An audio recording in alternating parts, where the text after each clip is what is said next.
বিদেশের যে খামটা দেখতেছেন আপনারা, এটা এমন দেশ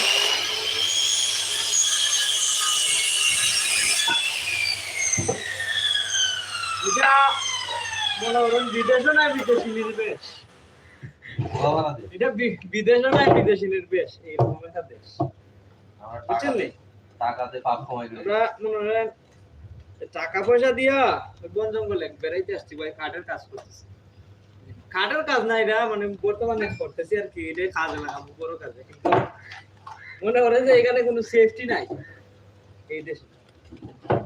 কোন দেশে আসি তো এটা এখন বলবো না, যদি আপনারা শুনতে চান তাইলে বলবো। এই দেশে মানুষ আসতেছে ভাই পাগলের মতো আসতেছে, ঘুমে আসতেছে, মানে কেন তো আসতেছে তারা নিজেরা জানে না। তারা হ্যাঁ, আইসা আসার পরে সে কেন আসতেছে তারা নিজেও জানে না কেন আসতেছে। আসার পরে খাইতেছে সেই মারা, আসার পরে বুঝতেছে না এখানে কি সেই মারা খাইতেছে। কি কারণে আসলাম, হায় হায় রে, মানে হাওরের মাঝখানে মনে একটা দেশ।